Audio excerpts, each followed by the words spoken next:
Alright guys, so technical difficulties with these VHS films. I lost the recording for VHS 2 that I did yesterday, or the day before, I don't even remember.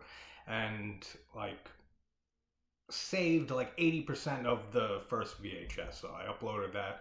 So we still have the fifth segment to talk about, which will be real quick because there's not a lot for me to talk about with this segment. But 10/31/98, or Halloween 1998, directed by Radio Silence. And we have it's Halloween, and we have these friends that go to party at this house, and they find out it's not the place that they were supposed to be, but then they see all these paranormal events happening, and they just accept that it's a haunted house for some reason, like it's an attraction. And then they go upstairs and they hear like chanting, and they see in the attic like some ritual being done. It's like an exorcism for this girl, but they don't know that, so they try to free this girl and get her out of this house, and a whole bunch of paranormal stuff starts happening. Like I like how the door like the window for the door like shuts itself kind of, and like everything in the house is being manipulated as they're trying to leave. Like the arms are coming out of the ground. It kind of reminds me of like Grave Encounters. Yeah, in the first Grave Encounters, when the hands are coming out of the ceiling, which looks a little, I mean, it's CGI. I mean, what are you gonna do? But it looks alright. And then the girl's possessed, we find out, as they're driving in the car, and she ends up disabling all their the electronics in the car right on the train track, and the train ends up coming and just kills all of them. And that's it. That's the end of the segment. Like, I don't have a lot to say about it because I feel like it's one of those that you just kind of have to watch, I guess, like with the effects and everything, and just like the paranormal stuff happening. I also don't really care for that segment that much. Like, I don't know what it is with the end of anthologies.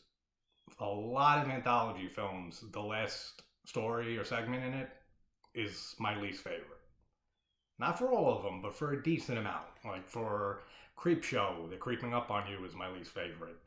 Creepshow 2, The Hitchhiker is my least favorite. I just said All Hallows Eve, but the middle one is kind of crappy for that.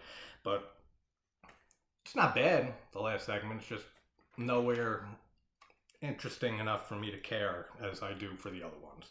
And then the VHS tape ejects, and we move on to VHS 2 from 2013, I want to say. I forgot to write it down. Pretty sure it's 2013. And this movie's gore is fucking amazing. Like I said that in the last video for the first one. Has good gore in the first VHS, but I guess it's because of the subject matter of some of these segments and everything that it kind of, like, we got zombies here and stuff, so you kind of expect more gore from it, but great effects in this. So we have the wraparound this time, Take 46 it's called, directed by Simon Barrett, who worked with Adam Wingard on a few different things. And we have these PIs, Larry and Aisha, who check out the dorm room of this missing kid Kyle at the request of his mother to try to find out what happened to him. And they break into his dorm room and they start going through all these VHS tapes. And we have the first segment, Phase 1 Clinical Trials by Adam Wingard, which always good to see anything from him. And we have this guy who gets an eye implant he was in an accident, fucked his eye up, so he gets some implant with a camera in it for them to like record the data and stuff from the equipment that they put in his head. And he sees some creepy dude, and he just thinks it's a glitch. Like I said this with the last one, with the glitch killer thing. Like, he sees a dead, like, creepy ass dude in his camera, then he just starts calling the doctor, the people who put this in his head, and say like, I want this fixed, like, I'm coming in tomorrow. Like, again, like, it's not like something that you can blame on technology. Like, you're seeing a fucking ghost. Like, is there a specific camera glitch that I don't know about that is just random dead people popping up on a camera and it's a common thing? I said this in the last video. Like, I guess there has to be, because it happens twice now in this series that somebody sees some creepy shit and just blames it on the camera, or that it's a glitch, or it's a fuck up on the technology's part. Then there's this ghost, this little girl ghost who's like haunting him. And then we meet redhead Clarissa, who saw him in the like walking out of the doctor's office earlier, and like gave him the like weirdest stare ever. Like, she could have just went up to him then and, like, explained all this, but I guess she didn't. She had to make a dramatic entrance. So she knocks on the door, and she's deaf, and she had some type of hearing aid or something put inside of her so she can hear the ghosts and he can see them.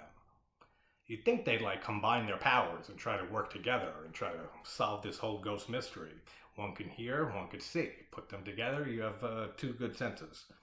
Then apparently you can just make them go away by fucking, because he sees, like, her dead uncle or something that she said wasn't a good guy, so assumably assaulted her or abused her when she was a kid or something like that. But he's outside the glass door, and she just says, come here, like, don't pay attention to him, and just starts fucking him.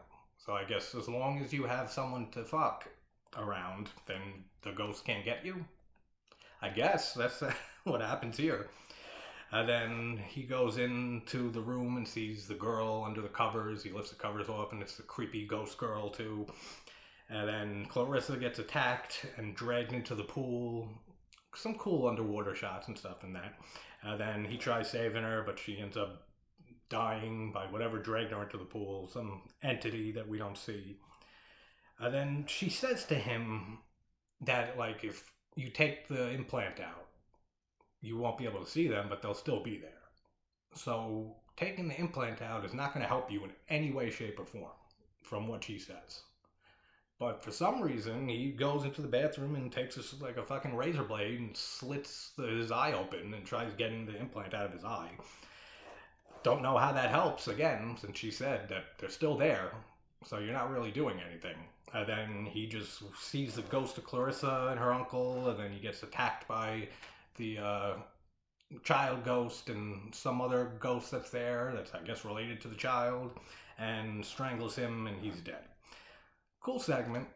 Like, it's not amazing or great, but definitely not lackluster for a first segment.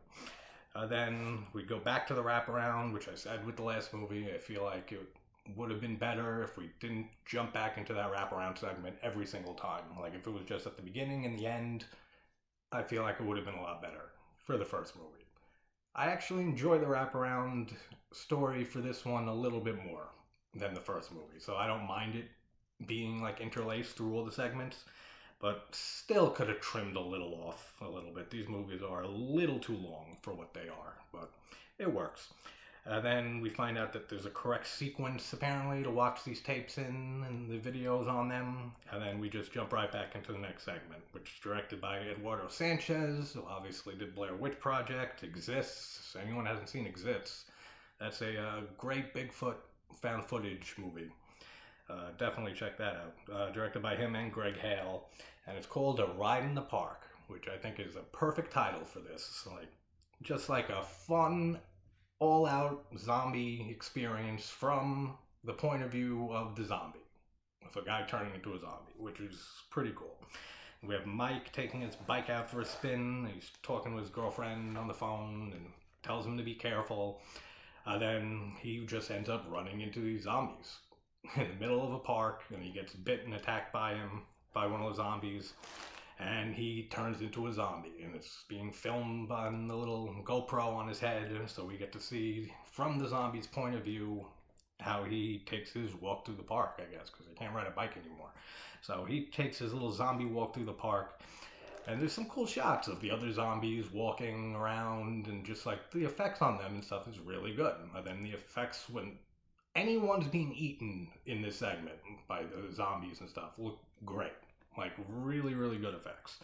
Then this couple finds Mike, and they think that he's been wounded or hurt by somebody, and they call the cops, and then Mike reanimates and comes and attacks the guy, and the girl runs off, and him just eating the guy and stuff. That, like I said, the gore is fucking great. Like, it's really, really good. It looks really cool. Then they turn into zombies, and then the three of them all attack this birthday party. And just chaos everywhere, which is awesome, really cool stuff. Then he ends up getting a call from the girlfriend that, like, butt dials her, and just, I guess, hearing her voice, like, kind of snaps him back to some sort of reality, because then he just takes a gun and just blows his head off. And That's it. That's the end of the segment. Like, these are going to go quick because they're short segments. I mean, there's not a lot to say about that. But yeah, so I guess that like triggers him out of his zombie mentality and kind of shines a light back on his humanity a little bit, and he realizes what he's done and what he became and puts an end to it. Short, sweet, cool little zombie segment. And we're back to the wraparound with Aisha in like a trance when the guy comes. I forget his name. Larry, I want to say. Larry! Comes and checks on her, and she's in like a complete trance, and her nose is bleeding. And then we see that creepy crawly dude in the background while she goes to start another tape, which I don't know who that is. Is that supposed to be Kyle at the end? I don't think so, because he's in the closet. So I don't know who that creepy crawly dude is. Then segment number 3, which is my favorite in this movie, and rivals Amateur Night in the first one for favorite in these first 2 movies. Safe Haven, directed by, I'm not even, yeah, I'll try. Timo Tahatanto? Maybe? Looks like how it's fucking said from the spelling. And Gareth Evans also. Those 2 directors again on this. This is a fucking crazy segment, man. Like, this is such a cool story. Like, just the whole feel of it. And just having it all with subtitles, and it's taking place in like this cult like community that are gonna have like a suicide pact and everything. Really cool effects in this too. Like really good effects in this one too. So we're in Indonesia, and Paradise Gates is the name of this like cult community, like that reminds me of Heaven's Gate and stuff. And this team of 4 people want to get in there and interview the cult leader and find out exactly what goes on there. And I think it's cool, this kind of, they look just like stickmen from like the Blair Witch Project that are like hanging on the walls and stuff of like this cult place when they're walking around and shooting a video. It looks just like the stickmen from the Blair Witch Project. So I don't know if that was like a little homage, since Eduardo Sanchez did the last segment and he was involved in this, and they threw that in there as an homage to Blair Witch, or it's just very similar looking. But it looks very similar. Like there's like 3 or 4 of them. They look just like the stickmen from Blair Witch. And they're interviewing the head of the commune, and this guy is absolutely out of his fucking mind, like most cult leaders are. And that they're asking questions, that there was like reports of illegal activities with children being done there, and a whole bunch of other accusations against this cult. And Malik, best friend Adam, and Malik's wife apparently had an affair, and she's pregnant, and she doesn't tell Malik, but he ends up hearing this conversation between Adam and I forget her name, Malik's wife or girlfriend, through like the cameras, which they should have been a little smarter there. They know they're recording. And like, didn't Malik say like, I'm gonna go get a battery? Maybe he didn't say it to Adam, but they know that they're recording. Like, it's not the type of conversation to have on a fucking video recording that about their affair and that she's pregnant and all of that. Like, I don't know. They don't realize that they're recording, I guess. When they find like the woman that's like she's covered with the sheet, but like she's in like a pose that looks like she was giving birth, and then like you see her just completely butchered, and like really cool effects on her. Then the leader stabs that 4th guy. I forget what his name is. He's the guy, like the camera dude or something like that. I mean, they all have cameras, but he's like the technical guy, I guess. And he gets stabbed in the neck by the leader of the commune, and like he just starts like bathing his blood all over his face. This guy does a great performance. Like the leader of the cult, like really effective and creepy, and he just looks like he's out of his fucking mind. And his performance portrays that very well. Very cool stuff. And then we find out, just like most cults, that they were planning a suicide pact, and Adam ends up blowing one of the guys' heads off, and it just fucking looks awesome. Like, it looks so good. I can't say enough about the gore effects in this movie. And these guys are like the most polite cult killers ever. Like, when they're shooting Malik in the head and stuff, and then like Adam's there and he's trying to like rescue him, kind of, they're all like, stay back, sir. And like they're calling him sir like every single time. Like, they're polite killers. I mean, they can be cult killers, but they can still be polite. They could still show common decency to others, which gets some points in my book. Then there's the crawling thing that comes out of the room, like crawling on the ceiling, and then it's never brought attention to again. So I don't know what that is. I don't know if it has to do with the crawly dude in the wraparound. I have no idea. Like I was saying, at the end of the video for VHS before it cut off, I feel like if there was like a common thread that just like kind of glued all the segments in these films together, it would kind of work better for me, because some of it just comes across as very, very random. And I mean, it makes sense because you have segments that are written by all different writers and directed by all different directors, so it's not like there was a pre-plan for like a greater whole for them all to come together in. These are just their own ideas and stuff, so of course it's going to be all over the place, like topic-wise, but just a little common thread between them would boost the films up for me a decent amount. And then the leader guy just explodes, like his whole fucking body just like explodes into just a pool of blood and guts, and it looks really cool. Then the Antichrist or demon thing is born when Adam goes and he sees the wife of Malik, the father of the kid, that she's like laying on the table, and then just the fucking fingernail, the demon comes out of her stomach and just rips its way out and then starts chasing after Adam. Cool stuff. Then the kids and stuff, they took like tea they were drinking, like poison tea, I guess, to kill themselves, as well as like all the other guys who shot themselves in the head for the suicide pact. But they're all like demonic zombies now or something. Like, I don't know. Like like I said, like some of this is just like, who knows what's going on here? But like they turn into like some sort of demonic zombie type things, and they run amok. Then Adam escapes, so then that demon thing, it kind of looks like a goat, so I guess I'm a ram, so it makes sense that he rams his car and basically knocks him off the road, totals his car. Then this demon thing looks down at Adam and actually says Papa to him.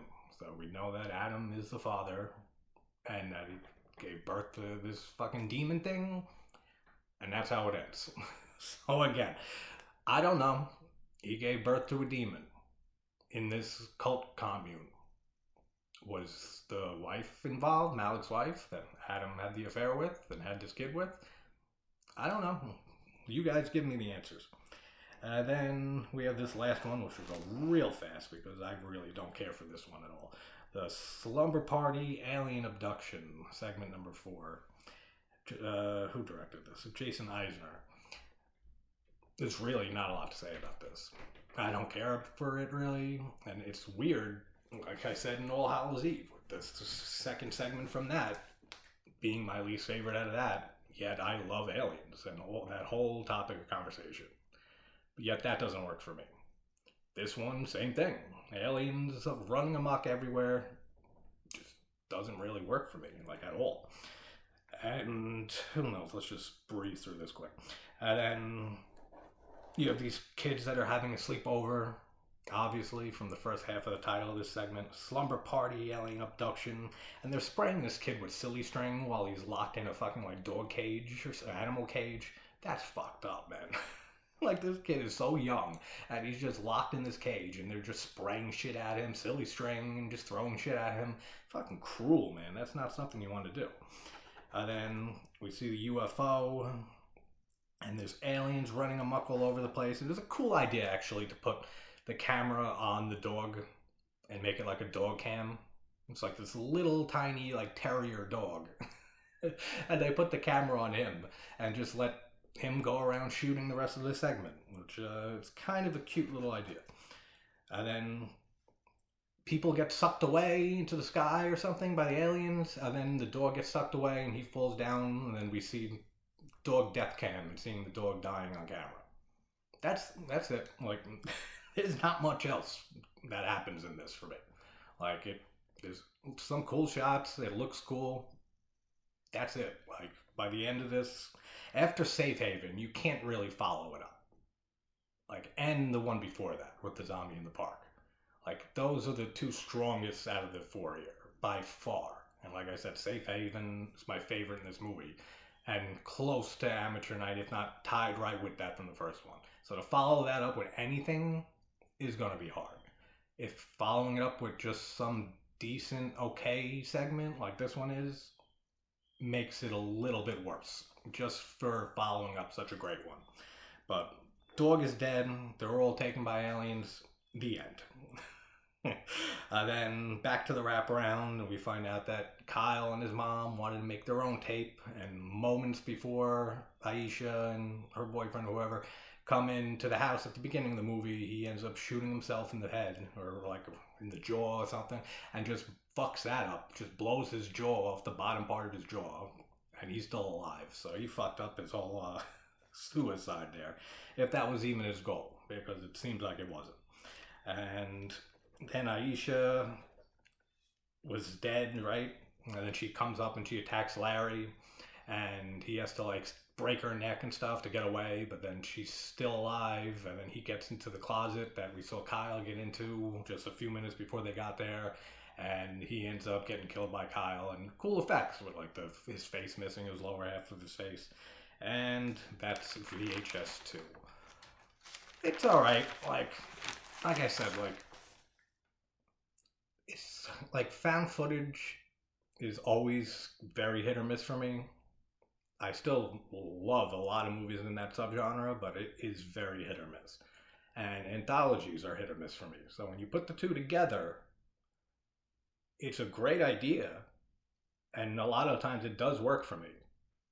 But there's just some parts of it, that whole concept of mixing those two genres, that just doesn't reach the mark I would like it to, I guess. And like I started VHS Viral yesterday and got like halfway through, and I was like, yeah, I can't sit through this and 94 like back to back again after watching the first two. I need a break from like these types of movies. Like found footage in general, that's why I just do found footage once a week. But when it's like an anthology like this of all found footage with just short segments, I can't watch like 4 of them like back to back. So we're taking a little break from VHS, and I got another 2 videos coming up, original and a sequel, that are awesome movies. Well, the first one's very awesome. Second one's decent. So I will be back soon with those 2, and wherever you're from, hope everyone's having a good day, good morning, and I will talk to you soon.